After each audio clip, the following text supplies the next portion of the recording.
Well, we have just decided that they will never be good enough for our country, while at the same time ignoring the fact that we colonized the very country that they're trying to come into by force. Yeah, yeah, yeah. It doesn't look so good when you put it like that, does it? The other issue is, of course, we need migration to Right. expand the gene pool a little.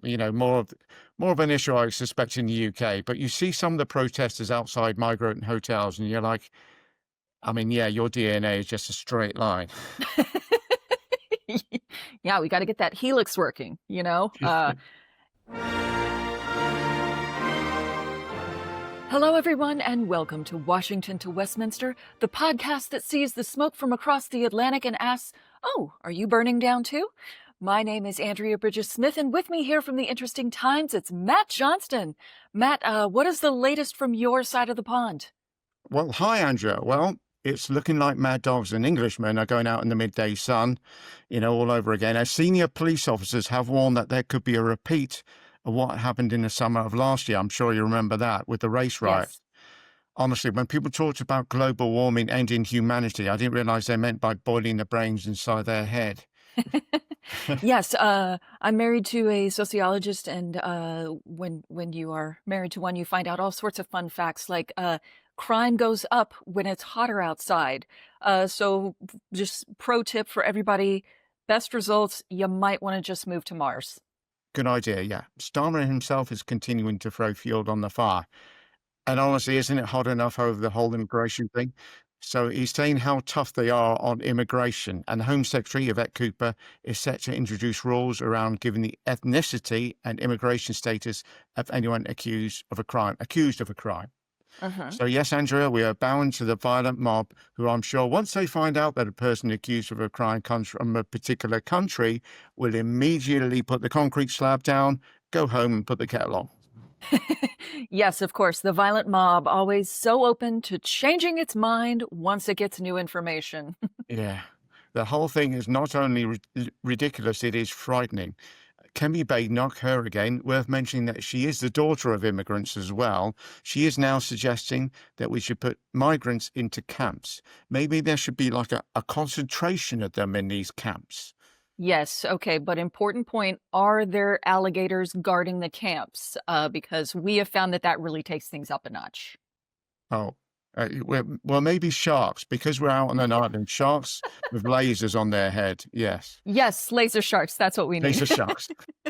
Anyway, I've no doubt, as bad as it is over here, with the Joker jerk in charge, it must feel like a whole new brand of hell over there. So what's going on? What's the latest? Well, the big news over here is that Donald Trump is taking over the capital city of Washington, D.C., with federal troops. According to him, Washington, D.C. is an absolute cesspool of criminal activity, and he would know because he's generating a significant amount of it all by himself. The truth is that violent crime in D.C. is down 26% since last year. So absolutely, yes, perfect time to bring in federal troops. Yeah, that is horrifying. Why does he insist on just sending the troops into American cities and the capital, no less? Can he, as president, just unilaterally do this, Andrea? He shouldn't be able to, but he can pretty much do whatever he wants at this point. Like, no one's really stopping him. He's also urged all of the homeless people in DC to leave immediately, to which all of them responded, right, I'll just hop on a train and move to a new city and start a new life there. You know, wife, kids, white picket fence. Sure, I'll hop right on that, sir. And then they went back to ranting about the voices in their head. So I wouldn't say that that message from Trump is really sticking. So, sorry, give me a moment. What were the problems that your president believed were happening in Washington, D.C. in order for something like this to happen? Well, do you remember our friend Big Balls from Doge? Yeah, the only one that called himself Big Balls. I think everybody else Yes. called him Big Balls Up or something, yeah. Exactly. I believe you guys would prefer something like Big Bollocks, or to Yes. Britify it. But yes, he got mugged in Washington D.C. recently, and so that is ostensibly what set Trump off. But really, the play here, which this is something that he's kind of done in L.A. and now Mm. he's D.C. He's basically saying that all these cities in America, which happen to be locations where people vote for the other party. Interesting. He's saying that all the cities are, lawless and they're bedlam and the crime is so high. And yes, there is more crime in cities than in rural areas just because there's more people to commit more crimes. So, yes.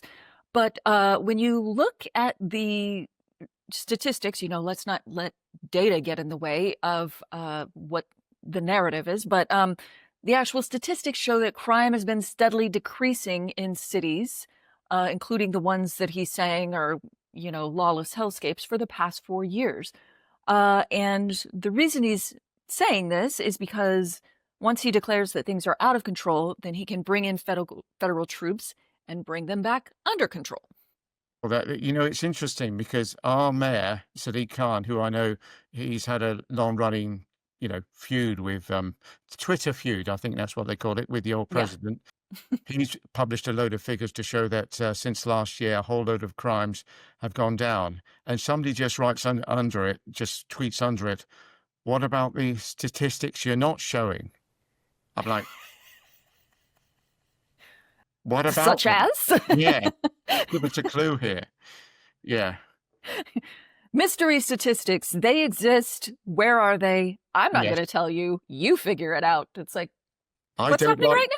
Yes, I don't like these facts. Give me some other ones. Exactly. But to your point about, rounding up people and throwing them into camps, which America has certainly been doing lately, it looks like homeless people might end up next to all the immigrants that we're trying to deport in those camps. And for a minute, I want to dig in here on migration because this is something that both of our countries are dealing with. Start digging. Several years ago, my family lived in a part of town where the schools weren't that great, and our oldest was about to start school, and so we moved to a new neighborhood where the schools are better. Oh, well done. Sounds sensible. Yes, and we're lucky that we were able to do that. And I know that you are from Portsmouth originally, and now you live in London. So what made you want to relocate there? Well, as you know, Andrea, I'm an actor, available for short films, limited tours, and general japery and wizardry pokery. So I moved to London because, simply put, there are more opportunities here. That makes perfect sense. And I know someone who went to Portugal on vacation recently, and they loved it so much that they decided that they want to retire there. So they're going to begin that process. There you go. Shame to say I've never been, but I understand it is beautiful. And I think I can see where you're going with this, Andrew.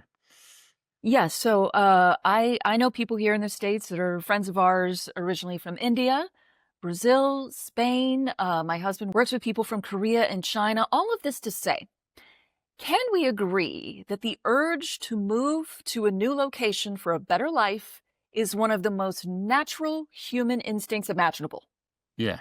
Yes, absolutely. And in fact, going a stage further, that staying where you are if things are not great and you have the opportunity to move, that's not smart. Exactly. So, Matt, if your neighborhood suddenly went to shit because, I don't know, they built a Trump tower next door and everybody started throwing shit at it, and that made the whole neighborhood smell like shit, you wouldn't sit in the shit smell. You would move, correct? Yeah, yeah. If you're saying that they built a shit Trump tower next door, which smelled like shit, was full of shit, was actually made of shit because it was built by somebody who was shit, yes, I would move. That sounds logical. And just can we acknowledge that as our history of white peopleness is basically almost entirely that, going to other places and setting up shop and building a new way of life there. Isn't that the reason why I am in a different country from you in the first place? Exactly that. Basically, we, the Johnstons, stuck around to clean up mess left behind the Bridget Smiths. And you out there in YouTube, you have no idea how much mess we had to clean up. Honestly. We like to keep busy, we're industrious people. So all this to say, why are we demonizing people who want to do the same thing that we do all the time? And I know that people will say, oh, well, they haven't gone through the proper channels to come here legally. But over here in America, people are getting arrested at their immigration hearings, which is where they're going to try and go through the proper channels to get into this country legally. You want them to do the paperwork. They're willing to do the paperwork. They're paying taxes. They're contributing. But we have just decided that they will never be good enough for our country, while at the same time ignoring the fact that we colonized the very country that they're trying to come into by force. Yeah. It doesn't look so good when you put it like that, does it? The other issue is, of course, we need migration to Right. expand the gene pool a little. More of an issue, I suspect, in the UK. But you see some of the protesters outside migrant hotels, and you're like, I mean, yeah, your DNA is just a straight line. Yeah, we got to get that helix working, And also, I will say, my life has never been made worse by having new kinds of restaurants to try, and new types of food to explore, and new languages to learn. None of that has ever made my life worse. Like the fact that we are trying so hard to keep Mexicans out of this country when that is the best food, hands down. Why are we trying to keep the Mexicans out? Like, let them in, more restaurants, more, like, there have got to be more types of salsa available. Like, let's get them in here. Also, they build everything. Mexicans build everything. They build all the stuff. They're great at building. We don't have structures without Mexicans, and we don't have awesome food without Mexicans. Why are we trying to keep them out? This is dumb. Yeah. Well, you talk about food. I mean, the chicken tandoori is virtually the national dish over here. Right. So, Andrea, Uh-huh. having had the pleasure of your president last week in Scotland, we've now got the pleasure of your vice president this time around. Honestly, you are absolutely spoiling us. Andrea, please stop spoiling us. Hand on heart, you've done enough for us now. Please do no more. So, J.D. Vance, yes, the one and only J.D. Vance, came to the Cotswolds. For those who don't know, the Cotswolds is an area where young Bilbo Baggins found a magical ring to the... no, okay, I'm kidding. It's a lovely, picturesque, idyllic area in the southwest of England. And people in the area just are happily going about their business in a calm and quiet fashion, because that's what you do in the Cotswolds. Right. And then JD Furniture Fucker turns up with 20 motorcades and 15 helicopters and all sorts of nonsense. They're closing roads left, right and centre. And it's put a few people's noses out of a joint. Shall we have a look? Ukraine to Palestine! Occupation is a crime. Protesters took the place of tourists this evening in a country JD Vance said was infringing free speech. But he won't have heard them in the secure seclusion of his holiday home. Yeah, he seems to have caused a little bit of a kerfuffle there, but I have to say that the Brits are being a lot nicer to him than the Scots were to Trump during his visit. Yeah, sorry, just to be clear, because I know we'll get comments and stuff underneath, but the Scots are Brits as well. But yes, the English certainly are. Yeah. But this is how we protest. This is how the English protest. People will write letters. And honestly, I'm saying this, and true as I'm sat here, there's going to be letters, and I mean a lot of letters. I mean, someone says the king doesn't get that kind of securities. Maybe J.D. Vance should go back to America, to Washington, where it's safer. Yes, he can escape all of those letters, some of which I'm sure will be very strongly worded. No, if he's back in D.C., he can be surrounded by troops, and that'll be very relaxing for him. Very great for a vacation. By the way, I'm loving this for so many, I guess all the wrong reasons. But invariably, you saw it last week, there's a couple of big red chairs. They'll have Trump in one and Starmer in the other. Mm-hmm. And this time round, you had, Vance in one, and chap's name is David Lammy, who's a good personal friend of J.D. Vance and also the Home Secretary. Foreign Secretary, I beg your pardon. The Americans go off on one. They're doing whatever they're doing. And the British are sat there like this. Just with a sort of smile, but also a way of saying, please, no questions. Please, no questions. Should we wrap it up? Let's wrap it up. Wrap it up. Dear God, wrap it. You can see the internal mechanisms going on. It's Right. Yeah, they're like, if someone could open up the ground in front of me and just swallow me whole, that would be delightful. So thank you. If we could if there's a button, just push that button now. Hello, Satan. Eternal damnation could go down real well right about now. Yeah. Yeah, take either one of us. We don't care at this point. Just don't make us be together anymore. So, Andrea, I noticed as well that we could see the end of the war in Ukraine. Trump is set to sit down with Putin. Do you think this time that they'll get anywhere? By the way, I was slightly concerned when he kept saying he was going to visit Putin in Russia, and he's going to Alaska, isn't he? This is it's hilarious. I don't think this war is going to stop anytime soon. I hate to say that. I wish it would, but I just seriously don't think it's going to be wrapped up in the next week. I don't think Donald Trump will have any positive influence on the ending of this war whatsoever. I don't think he knows which side he's on. I think what he does is he takes on the opinion of the last person that he talked to. So I think that's why Zelensky was like, let me talk to you before you go talk to him. Yeah. And it's like, maybe that'll stick in your brain. So that can be like the first thing that you say to Putin is, here's where I'm starting from. But by the end of that meeting with Putin, Trump's going to be like, yeah, I don't know. I think you should just give him whatever he wants. And Zelensky's going to have to come back in, and you got to be the last person that talks to him. Okay, let him have his meeting with Putin. And then you come in and you say, I understand what you had to say, sir. And you're very brave and you're very handsome. And I'm coming up to you with tears in my eyes. And I'm saying, sir, please. And you go through all that and maybe give him like a gold bar or something. And then you can say, here's what I want. And he'll be like, yeah, I agree with that. That sounds good. And so you just got to be the last person that talks to him. That's crazy. That is crazy. You kind of want the phone call as he's going into the meeting, don't you? Mr. President, Yes. I'm just about to go in a meeting with Putin. Great. Listen to me very carefully.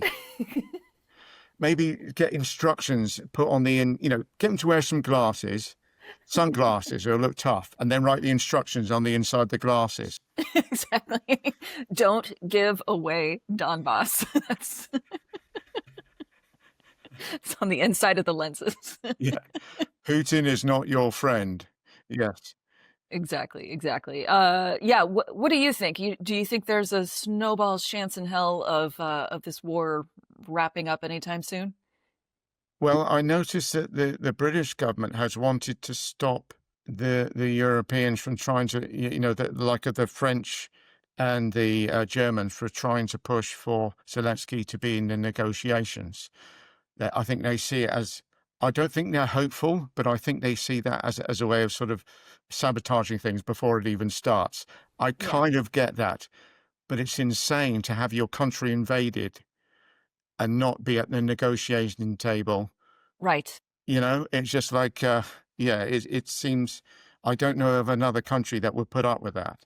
Yeah, the U.S. certainly wouldn't put up with that, and I can't imagine that the U.K. would either. Yeah, no, I don't think we would, Can you imagine? Oh, dear. Yes.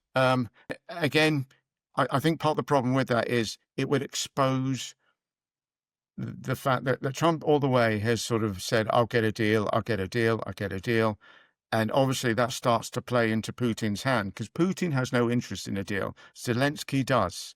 But Zelensky spots as well that Putin just basically rips up every deal he ever makes anyway. So Trump's got to be aware of that. I know he's not aware of a lot of things, but he's got to be aware of the fact that at the very least, Putin is being slow with agreeing to a ceasefire, shall we say.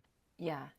I do think that he is aware of that, and he has called that out before. But also, if we are trusting Donald Trump to make a deal, let's look at, Mr. Art of the Deal's past, what is it now, 7 months that he's been in office, and the deals that he has made. So he's made a few trade deals, and he keeps changing his mind, and he's earned the name Taco for, chickening out on things. And he's been absolutely all over the place. And so if you want to introduce confusion into this process, then having him in the middle negotiating it, I think that's a great way to do it. Yeah. Yes. Yeah.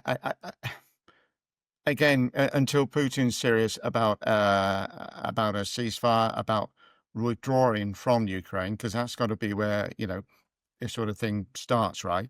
Then Right. I can't see any way that there's going to be an end to this war, unfortunately.